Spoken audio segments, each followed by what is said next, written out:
All right. Hey everyone, how y'all doing? Hope everyone is having a good 2025 so far. So welcome to the first workshop in our 2025 Blue Planet Alliance series. We're thrilled to have you here again. We have MOU partners now, we have collaborators and BPA fellows. Let's kick off another year of incredible collaborations, bold initiatives, and let's share the mission of adding more islands to our alliance as we push closer to 100% renewable energy future. In this series, we'll celebrate our groundbreaking progress made by the fellows and the ambassadors. We're going to highlight two islands today. Um, so starting with us trying to get together and, sharing our valuable lessons, we need to spark new ideas and continue empowering our islands worldwide.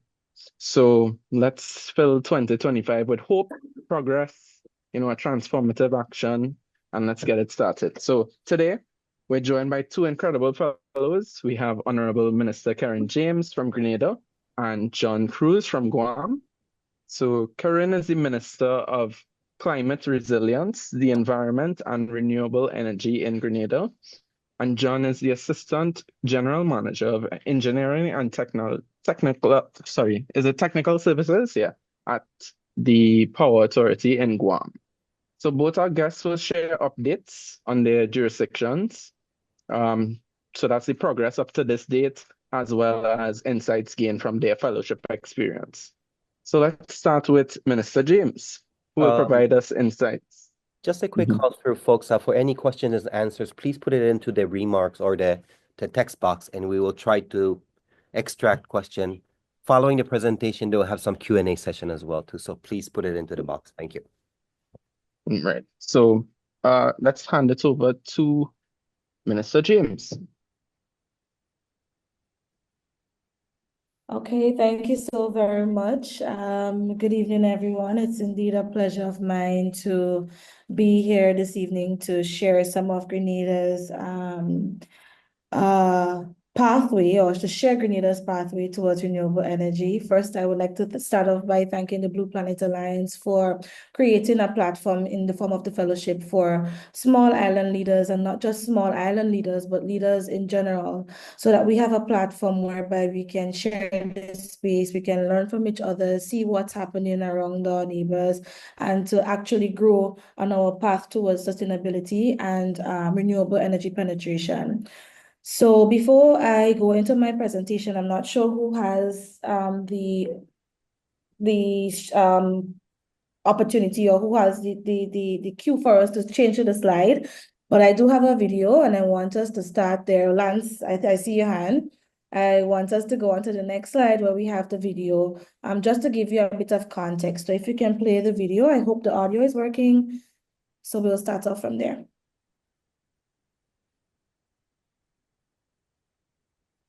There should be an audio.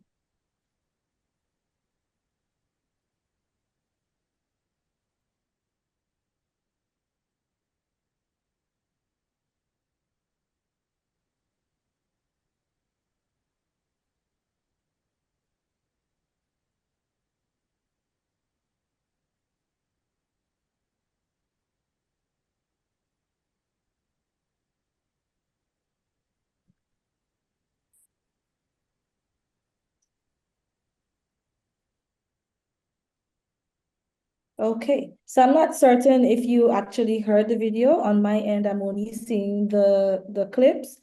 But what this video would have done is to place the context in which my ministry, as well as the plans for Grenada to move towards renewable energy, stems from. So a couple of years ago, I was one of 8 youth representatives on what we call the National Sustainable Development Plan 2030. That plan was a development plan that quite a lot of small islanders decided and agreed to use as their backbone towards transforming their respective countries. Fast forward to Grenada celebrating our 50th independence last year on the 7th of February.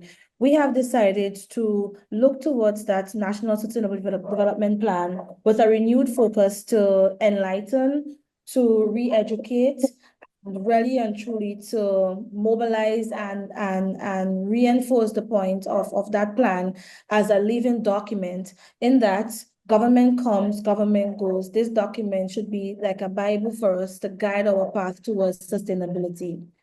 So what we have done, we have taken that document that is over 30 pages long and consolidated into 5 key sectors. We are focused now on building the energy sector, environment, agriculture, education, and healthcare. So these are the top 5 key pillars that our government has agreed to. And forgive me for the barking dog in the background. This is the Caribbean. We have agreed towards our focus, and we term that as Vision 75. So for the next 75 years, these are the areas that we would like to see Grenada transform. And of course, once people give us that opportunity to do so, we're going to do so. Now, the context of this video is focused today on one particular sector, which is the energy sector. So we can go on to the next slide. So as a small island developing state, Grenada recognizes the urgent need to transition to a more sustainable and climate resilient future.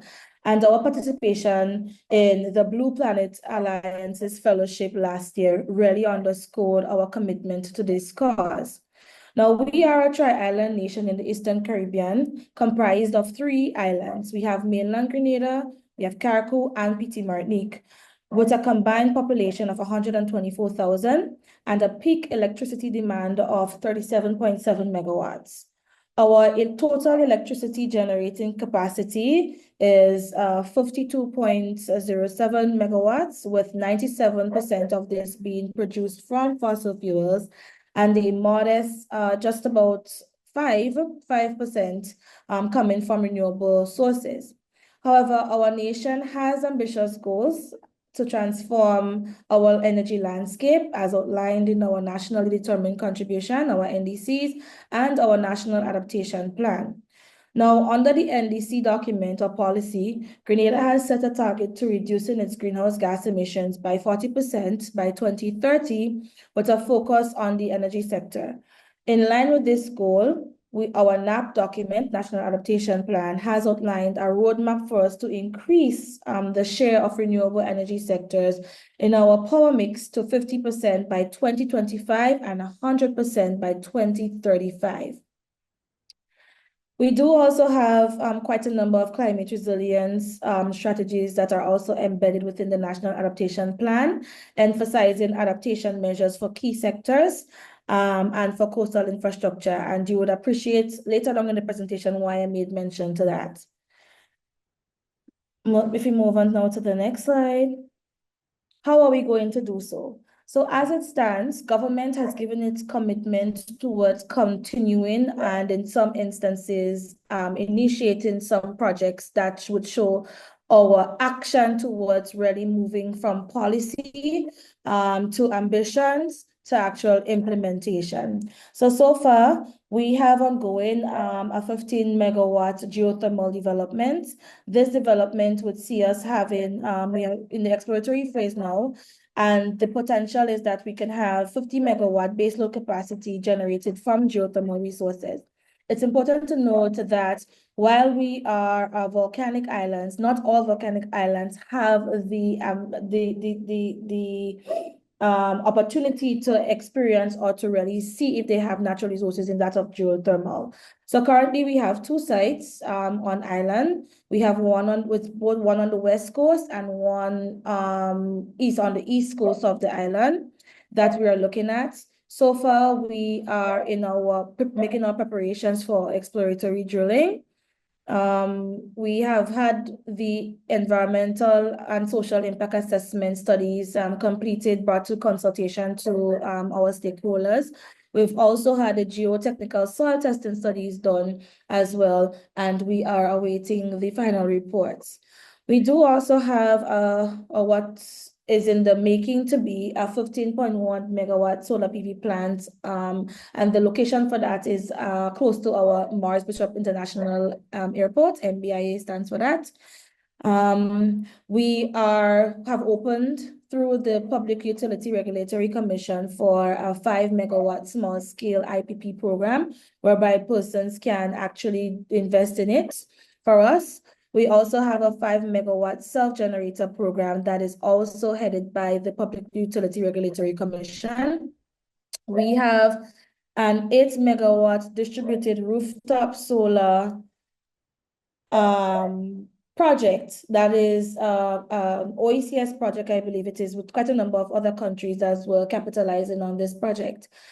And of course, whenever I have to speak about Limley and our 856 kilowatt plant, solar PV hybrid projects in Limley, it always brings me to tears, because this would have been our first utility scale solar PV plant for one of the smaller islands, Carriacou. Unfortunately, Beryl came in last year in July and destroyed all of our plans for that. But we have gotten the commitment and the support for, and so we are revisiting this plant. We are taking all of the lessons that we've learned there to come stronger with it and to ensure that we have much more climate resilient infrastructure embedded in that project. And of course, this year, we have taken a bold step to introduce a new type of project for our nationals. We realize that while it is important and while it is almost glamorous for to having those large-scale solar PV projects and renewable energy projects, there is a disconnect that happens at the grassroots level, in that how can persons within the communities, single parent households, how can people who have small businesses, entrepreneurs, really resonate with, and how can we change the behavioral pattern and the behavioral response that of us as government wanting to penetrate renewable energy. So we have decided to pilot a project. It's a 100 kilowatt solar PV project, and it's called Solar for All. So it's not just no government outfitting the buildings, already existing buildings, or new buildings to having energy efficient fixtures. It's not just us putting solar PV on our roofs, or the private sector, as in the case of the photo there. You would notice that this logo belongs to the Republic Bank. It's not just us as government and the utility company, as well as the regulatory commission, doing large utility scale projects, but we want to ensure that this transition has in it, embedded in it, equity, and it has easy access and access overall for the layman on the ground, the farmers, those that are in the cosmetology industry, those that are entrepreneurs as well. So this is a project that we are embarking on to start within the second quarter of 2025. So move on to the next slide. So of course, our contribution towards global greenhouse gas emissions remains quite negligible, but we believe definitely that we have to curtail greenhouse gas emissions and do so, especially in our case, from the transport sector, by enacting policies and providing incentives related to the importation of higher efficiency vehicles, hybrids, and electric vehicles. So our government recognizes that building a diverse energy sector will require the establishment of a clear and strong institutional framework where effective governance and efficient administrative structures are put in place. Governance and institutional reforms definitely play a central role in the development of Grenada's energy sector through two distinct areas. The first area, of course, is to strengthen the Ministry of Climate Resilience, the Environment and Renewable Energy, and its energy division to act as energy, what I would normally call it as energy coordinators, right? The second area is to define the mandates for the key players, thereby ensuring clear lines of responsibility for both the ministry. We also have still existing the traditional form of energy as a ministry by itself that deals with the fuel cost, deals with so gas price, and it takes care of all of those data. And we still have the utility company, and we have the regulatory commission as well.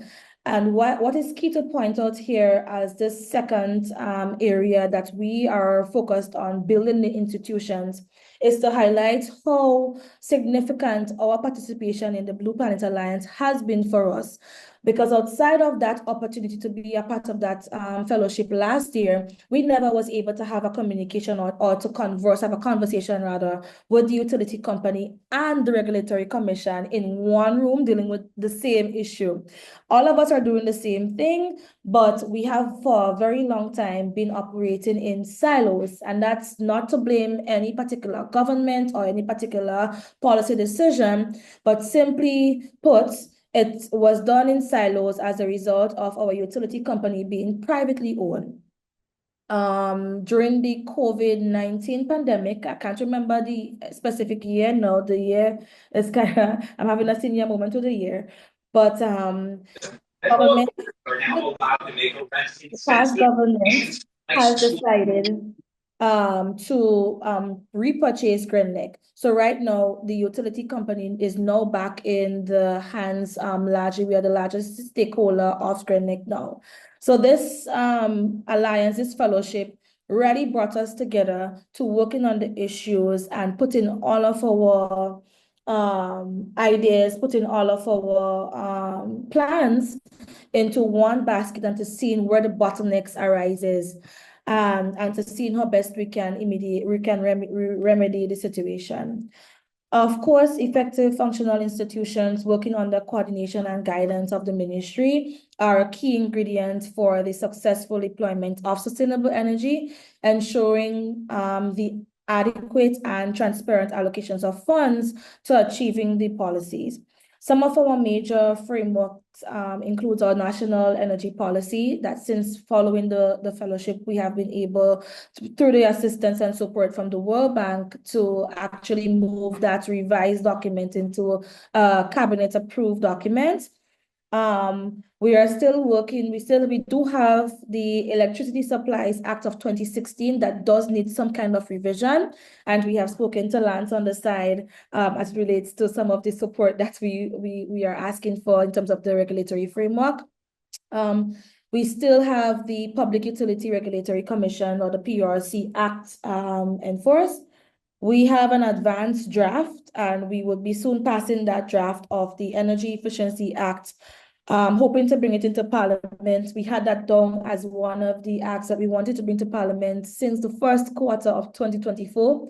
I've already told my staff, I am not one to just go in Parliament and stand up and say we are going to do 1, 2, 3, 4, 5, 6, 7, 8, 9, 10, and not even complete 1 or 2. So I have given them the request, or if you want to say the firm decision that we definitely have to pass this act, because we realize that while we want to penetrate and while we want to encourage business within that renewable energy space, this is one of the crucial acts that needs to be passed in Parliament so that it can become a law, right?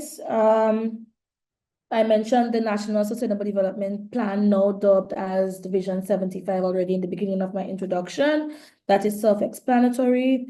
We have the Statutory Rules and Order, the SRO 20 of 2022, which deals with the electricity tariff setting methodology regulation. That as well too is the responsibility of the PURC. They have been doing quite a number of stakeholder engagements to assist with how we are going to set up the tariff setting methodology.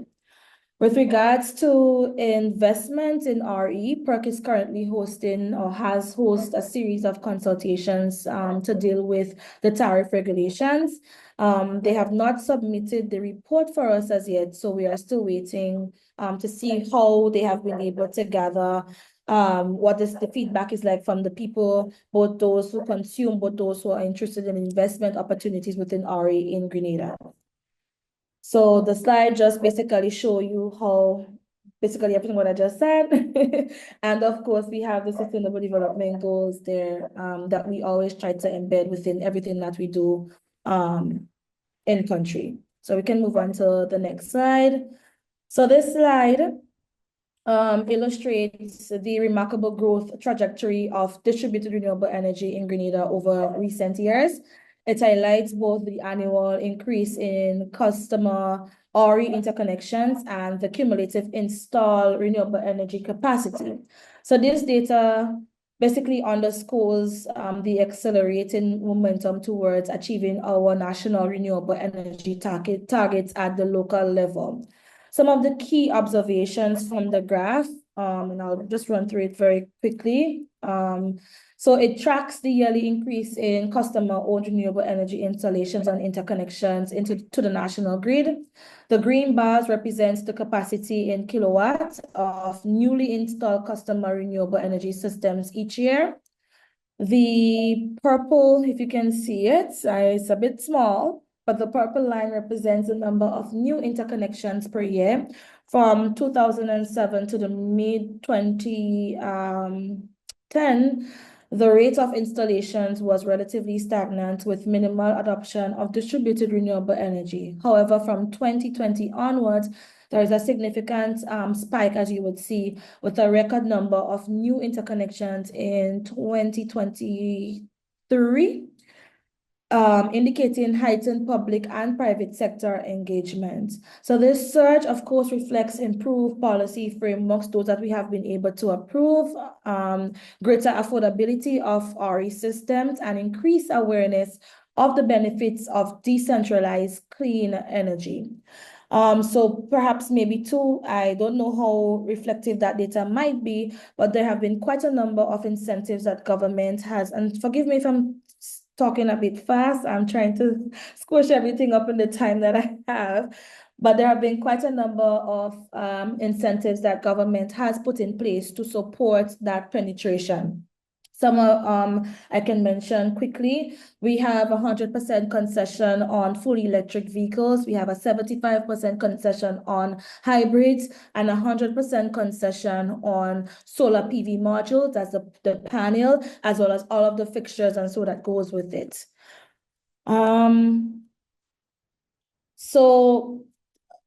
This data basically demonstrates that Grenada's renewable energy transition is no longer hypothetical. I tend to believe sometimes as ministers, we have a tendency when we go to these meetings and when we're asked to present, we present in almost like in a hypothetical way, a manner. But the truth of the matter is it is happening now. It is happening as we speak. It is growing year by year, month by month. The rapid increase in customer-owned renewable energy installation, it signals a strong market response to policy interventions and, of course, financial incentives that we have established and that we are looking towards establishing as we advance. However, to sustain and accelerate this momentum, we must address the challenges such as grid modernization. We must address the challenge of storage integration and financing accessibility. Our energy transition is well underway, nevertheless, and with the right investments and policy frameworks, we can achieve our 100% renewable target within the projected time frame. So I believe we can do that. And I would quote Hank here when he says he don't have hope, he has determination. We are working towards it. We know what the challenges are. We have been able to sit, as I mentioned, through the fellowship, sit with the different actors, not only for Grenada, but in the Caribbean, those who are well more advanced, but still have their own challenges to help us to identify. So it's not a matter now of finding out what the issues are. We know what some of the issues are, and we are trying to get ways that are practical and contextual to our problem on island to addressing these issues. So we can go on to the next one. Next slide. Minister James, just giving you a reminder, we have a time coming up, right? Yes. Yeah. Probably So 2 minutes.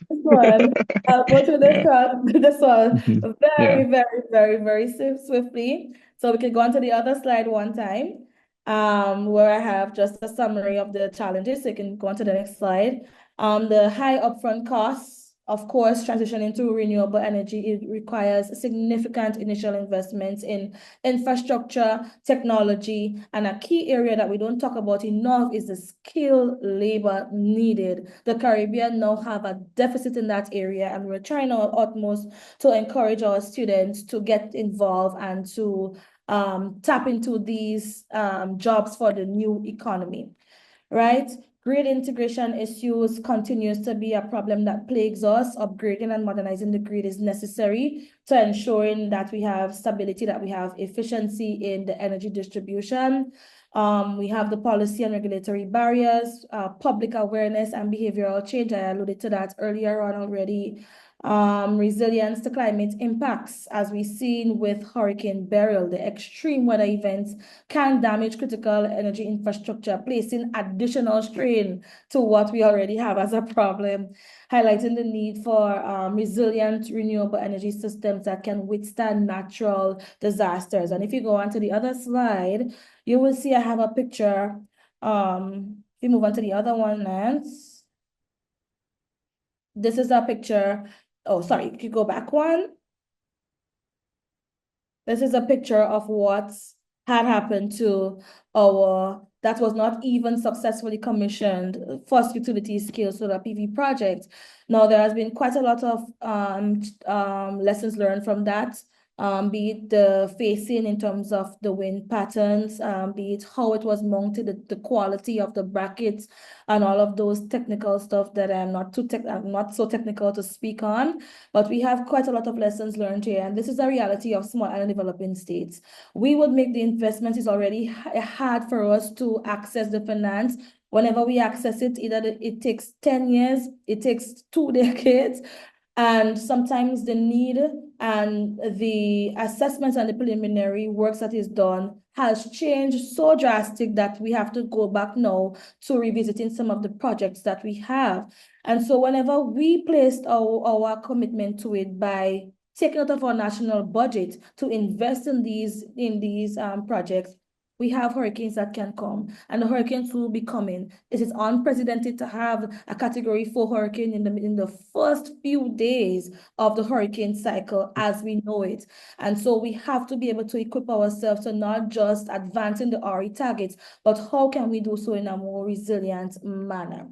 So of course, we move on to the next slide very quickly, and I permit me 1 minute to wrap up. Half a second. So Opportunity, 30 seconds, no problem. We rely heavily on international cooperation. The Blue Planets Alliance has been instrumental in advocating, and I don't think that they really know how and understand really what they're doing for small island developing states like ours. And so we thank the Blue Planet Alliance for being instrumental in advocating for the ambitious 100% renewable energy targets for states, providing the strategic guidance, because it is one to be advocating. So many people advocate, talk, go to these large meetings, but there's nobody really and truly helping us, guiding us through the strategic decisions and directions that is needed. And of course, the networking opportunities for countries like Grenada. I cannot express my gratitude for how happy and how I feel like a part, like we said in the Caribbean, in our colloquial, like we are part of a family with the Alliance. We have been able to reach out and we have been able to collaborate with so many technical people and experts in the field in different countries, not only in the Caribbean. And so we are grateful for this type of support. And as a former Blue Planet Alliance fellow, I've experienced how it has equipped me as a leader coming up in the field, not having the academic background within the renewable energy or energy space, but being able to sit there and apply my skills in terms of the psychosocial aspect of it, in terms of the legal aspect of it, towards advancing this target. And so we want to thank you on behalf of Grenada, on behalf of the government of Grenada. We want to thank you so very much for allowing us this platform. We go on to the next slide. Just some pictures of some of the interactions that we've been able to have over the past few months following the fellowship. And we have a picture here where Prime Minister was able to meet Hank on the margins of our full conference. So with that, I say thank you very much and forgive me for going over time. You're forgiven. Thank you so much, Minister James. All right, we have not much time, so let's move on to John from Guam. Just briefly before going to John, so we do have your questions. If you can answer during the session, we would like to respond later on with emails. Also, We actually don't. Also, the PowerPoint slides we will be sharing with the team later. This has been recorded, so you'll be sent later. Okay, thank you. All right, the floor is yours, John. You have 10 minutes. All right. Yeah. Hi, my name is John Cruz. I'm the Assistant General Manager for Engineering and Technical Services at the Guam Power Authority. Engineering, sport, environmental compliance, and IT, OT report to me. Next. We're about 16% today, renewable energy, mostly solar, and one wind turbine. We'll be 56% by 2028. We're currently negotiating 333 megawatts of renewable solar projects. We've awarded 2 contracts. One is 132 megawatts. The other one is 60 out of that 333. But we're in negotiations with 5 proponents to do this. And the Guam RPS goal is 50% by 2030. Our goal, the GPA goal is, 2035. Our goal, the GPA goal is 2030. And we're going to meet that way ahead of time. Another goal that we have for the Guam Power Authority is 100% renewable energy and non-greenhouse gas emissions generation by 2040. The Guam RPS is 2045. Next.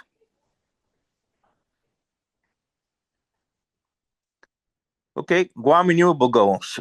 Next slide.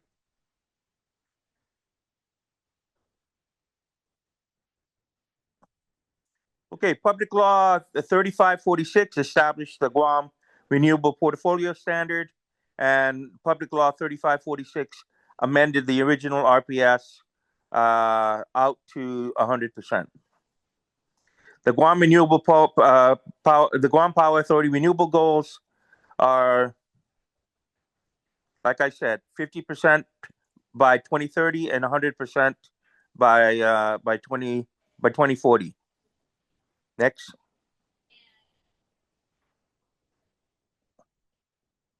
And the Guam Power Authority clean energy transition is more than putting glass on a roof. Our roadmap includes renewable energy acquisition, energy efficiency. Energy efficiency is a big thing for us. The American Council for Energy Efficient Economy says that about 50% of greenhouse gas emissions U.S. targets can be met with energy efficiency.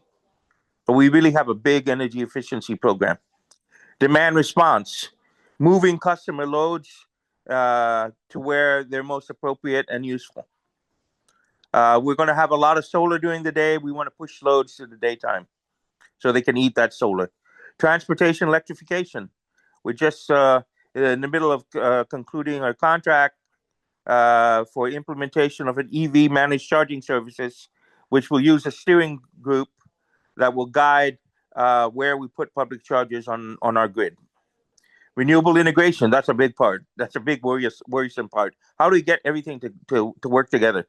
If we get to 100%, but we're not affordable, we're not reliable, and we're not resilient, then we would have failed, even though we made 100%. That's all about grid transformation. How do we get this done? Digital transformation. How do we use innovative technologies like AI in order to achieve our renewable goals? Cyber and physical security. Every day, we watch the Chinese try to break into our network. Every single day, we see them on the router and everything. Without cyber and physical security, the green energy transition is not going to work. Communications infrastructure. We have built a really good underground, resilient, almost impregnable fiber optic communication system throughout the island. Okay, next. So we have the Clean Energy Master Plan, which is really our integrated resource plan. The 2022 plan has 9 volumes. Generation system availability, that's the longest volume. Adequacy and resiliency. The generation expansion plan, the environmental strategic plan, the demand side management plan, the medium range distribution plan, the information operational technology plan, strategic plan, electric vehicle roadmap, and net metering plan, right? And a lot, and the long range transmission plan is really embedded in the generation system reliability. Next. We're not about renewables at any cost. We must improve energy affordability, reliability, and resiliency, or we will have failed. Next. Our strategic plan takes all the major projects and puts them into these 5 buckets: affordability transformation, customer experience transformation. We want to delight customers. Digital transformation, foundational infrastructure, and grid transformation. Next.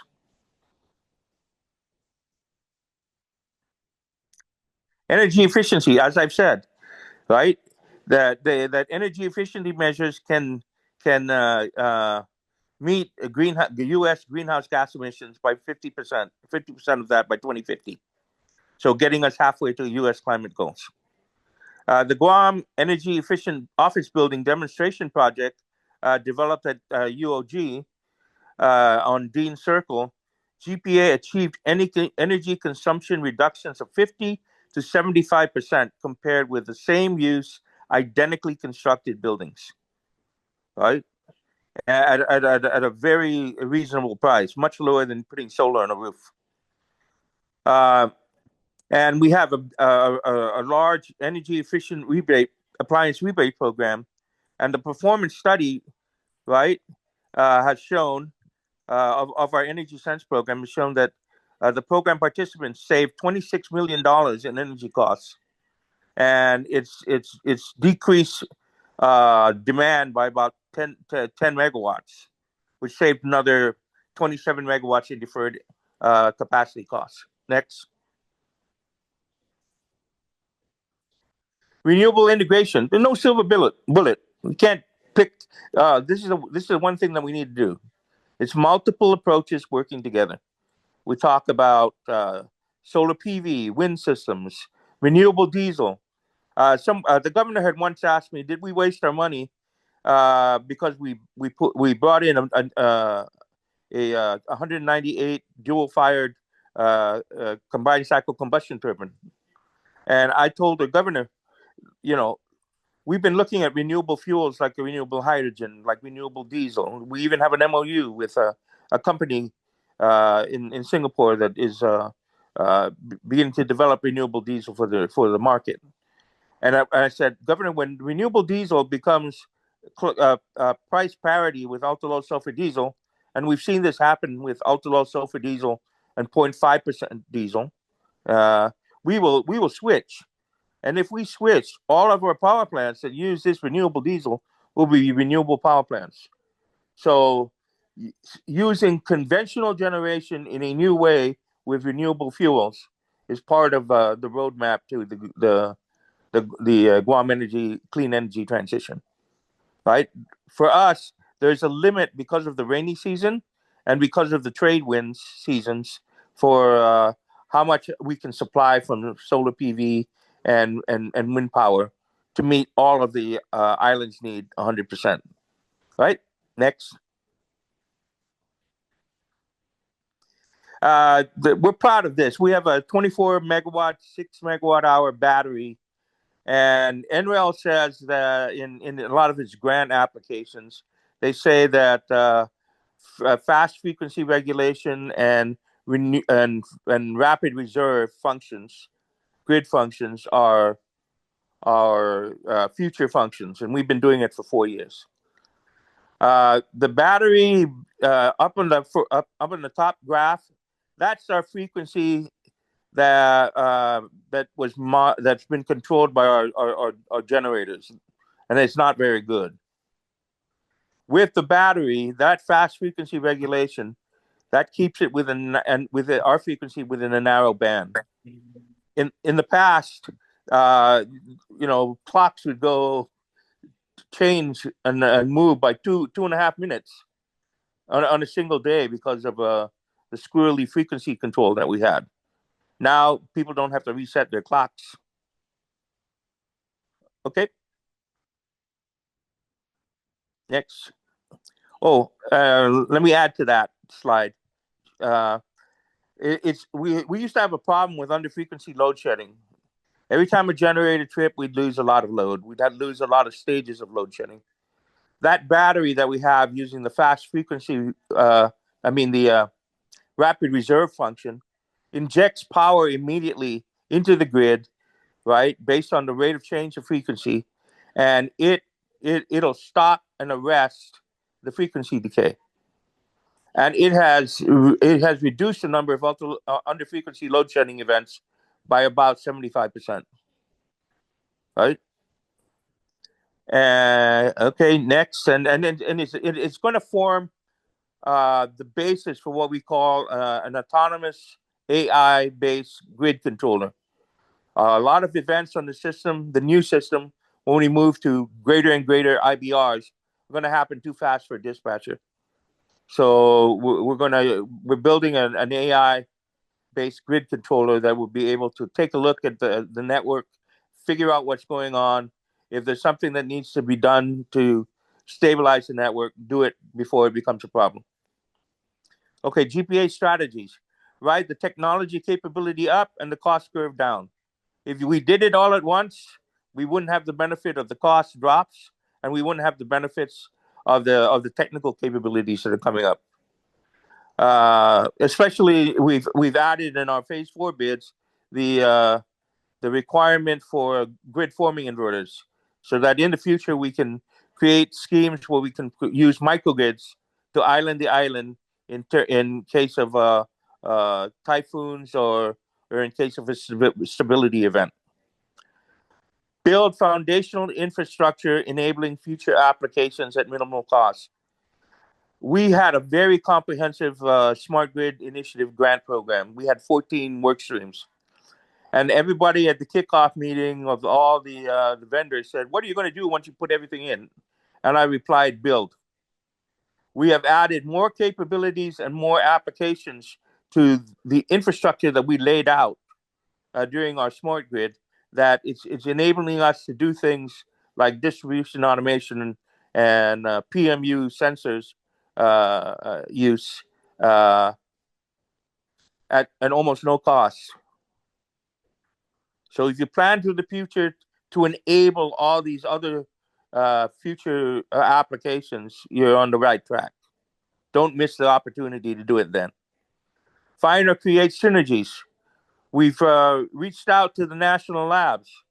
I have 6 engineers at the national labs. They're going to spend the next 2 weeks getting training on renewable integration and also performing 3 studies that are going to be placed into our new integrated resource plan update.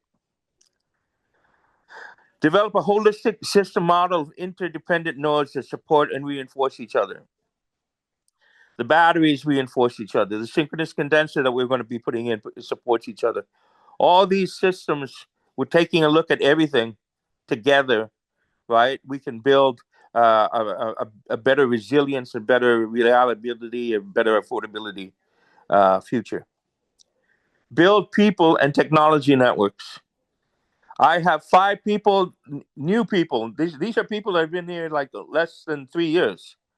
And I've gotten them, 5 of them, to go into the master's program for T&D at Guam, at Gonzaga University in Spokane. I began mentoring these people individually and building the infrastructure for the next generation to take over. Right, and we have a lot of technology networks with private companies, with the national labs, with SESR, with a whole bunch of other like-minded people as well, organizations. And always question, how can we do this better? Right? Every meeting that we have, that's one of the things, staff meeting with the managers that report to me. How can we do this better? If you foster that kind of mentality, then we're going to get it done. All right, next slide. Yep, that was it. Thank you so much, John. And thank you, Minister James, as well. we want to open the floor to some questions. So I'll be taking one from Eco Vibes. So this one is for you, Minister James. Moving forward, what does climate resilient renewable energy infrastructure look like, especially after Beryl and probably more hurricanes to come in the future? She's just curious about what that will look like and what measures you put in place for rebuilding that previously destroyed plant. If you for us, our experience, we had a recent typhoon. It hit us as a Category 4 and it left us at Category 5. We had virtually no damage to our utility scale systems. Roughly about 10% of rooftop systems got damaged. And it is actually, NREL came by and did a study on the damage to solar PV infrastructure on Guam. And they cited that our design and low profile was actually helped us ride through this Category 4 storm. I think we had no damage at the southern plant at Dandan, and we had 350 panels that were damaged, and they ended up, because those panels are in strings, getting rid of 750 panels, and there are over 220,000 panels at that facility. Right, and those panels were near the edge of the cliff, where you have volatile winds. So we're glad that we were able to ride through those storms on a Category 4 storm without much of any damage at all. Right, so it's good design. Okay. There's also an incentive that if they can't deliver power, we don't pay for it. Right. Okay. All right. So I guess the question also goes to Minister James. Minister James, can you hear us? Yeah, I can. Can you hear me? Yes. Yeah. So Nyan, I think it was, what does the climate resilience, or what does climate resilience look like for us? For rebuilding a post-hurricane Beryl. I think it reinforced the need for us to have climate resilient energy sectors, and one of the key priorities for us as government would be to harden in our energy sector. Definitely Prime Minister has been, and if you have been following my Prime Minister, you would hear him speaking continuously on undergrounding critical power lines where feasible, especially for high-risk areas, to reduce wind and debris damage. I think that would be one of the most key priorities in terms of when we say building a more climate resilient sector. Almost all, well, not almost all, but all of our power lines were destroyed. All of our 98% of the poles, the electricity poles were damaged and destroyed. The island was out of electricity for weeks following the passage of. So definitely undergrounding the critical power lines would be one of the key priorities for us in terms of building that resilience. And what I would say, strengthening utility poles and transmission infrastructure, to minimize failures in above ground networks, if that's the right technical terminology. Okay. All right. Thank you. And let's get one more from you, John. What is renewable diesel? Could you repeat that? What is renewable diesel? Is that really possible? Yeah. It's not biodiesel. There's a different chemistry to it. It looks and smells like regular diesel. You can add them together. We've done some testing with it. The heat rate's a little bit lower. The renewable diesel that the Singapore company has provided us. But it should act the same as putting ultra low sulfur diesel in your tank. Oh, okay, that's interesting. Okay. Yep. All right. So they're building in the United States and in California. They're renewable diesel is actually incentivized quite a bit, but We're going to wait for the Okay. market to get it. We don't have the money that California does. All right. Okay. All right. Thank you very much. I thought there was Okay, another so question from Stuart from Bermuda. yeah. It's for Let's see. Minister James, Grenada, Minister Mhm. James. The question was, do you lean on certification organizations such as NABCEP to help ensure the local workforce is trained to a certain standard, or is there a local Grenada certification process? Or like most of us, is there mostly on-the-job training? So I guess it's more of a workforce training and development question for you, Minister. Yes, so we do encourage and we do seek out through the Ministry of Education opportunities whereby whether they are established or wanting to wet their foot in the sector regionally as well as internationally. But we do have a local, what is the name of that? It's called the National Training Agency, the NTA. That is our national equivalent to the regional as well as international training agencies. But what we find is that it deals with much more of the softer side. It doesn't, whereas, for example, there is this training institutes, something like UTech in Jamaica that actually gives these up and coming or new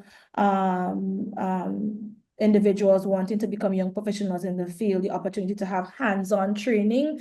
Our training basically focus more on what we would say the textbook theory grasping as opposed to the practical part.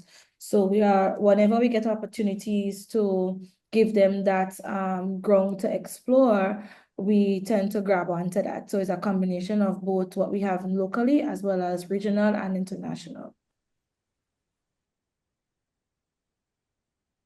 Thank you. Great. Thank you. Good. Right. Okay, for Guam Power Authority, Mhm. right? I used to have a problem. It used to be that 50% of my engineers were eligible for retirement. Mhm. I no longer have that problem because 25% of them, half of them already retired. So now I'm left with a staff that, in the United States, there are not a lot of power programs, so we need to train up for them. So I have set together and put together a series of classroom type training, and then you follow that up with projects that emphasize the skills that are learned in those projects. And I'm encouraging all to pass their EITs, to get their their professional engineering licenses, and as I've said, also to take their master's degrees, and then find training opportunities with federal programs. Cesar brings in some SANS training for us, for our cybersecurity people. And like I said, I have 6 new engineers that are in Enroll getting training, and as part of that training, being able to put together studies that will be part of the integrated resource plan. So it has to start from the top, and it needs to be driven throughout the organization to get all of this training. Okay, thanks.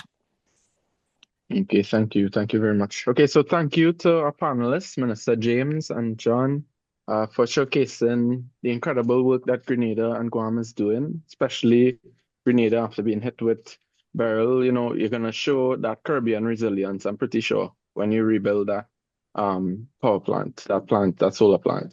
So your insights were inspiring. Let's keep moving forward to that mission that we have to transition to 100% renewables. Now I want to bring to the virtual stage Executive Director of Blue Planet Alliance, Francois Rogers, who will just give a brief insight into what the next fellowship would look like. So I have 2 minutes. What do I have? You have 3 minutes. Okay, thank you everybody for joining us today. We're really excited to see everybody, and thank you to Minister James and John from Guam for presenting and sharing us inside information. I know we couldn't answer all the questions, but everything is recorded. We will share the recording link. Today we had over 16 countries and partners join us, so we're really excited that we had that much attraction today, and we'd like to continue this series every month, inviting 2 islands at a time. One big note is that in the chat room, I just added the final report of our last cohort that was held in October of 2024. And we revised our entire website to add all the reports on there. So please feel free to look and share and go. If you have any questions, let us know. Also, please feel free to ask us who the fellows are, that if you want to be introduced, it is our job to connect you as islands as well too. So hopefully that will happen more organically, and let us know how we could help you with that. We are getting geared up for a next cohort in May, inviting another set of 10 islands, and we are in the process of choosing. We always look to you or ask you if you have any fellow islands nearby, your neighboring islands that you think could fit and could benefit from this program. We would definitely like to invite them or put into consideration going forward. So please feel free to reach out to us. Again, thank you so much to our fellows, Minister James, John Cruz, for being here and sharing such an important information. And we hope to continue this, and great job out there. And we want to learn. And John, I'll see you in April when I come to your conference at Guam. Karen, I hope to see you very soon as well too. And thank you for coming in. Niam? Yes, Right, thank you thank very you. much, Francois. And yeah, thank you so much, everyone, for joining us. And see you all soon, next month, to be exact. All right, have a good one, everyone. Bye. Bye-bye. Thank you. Bye. Bye. Bye. Bye. Bye, everyone.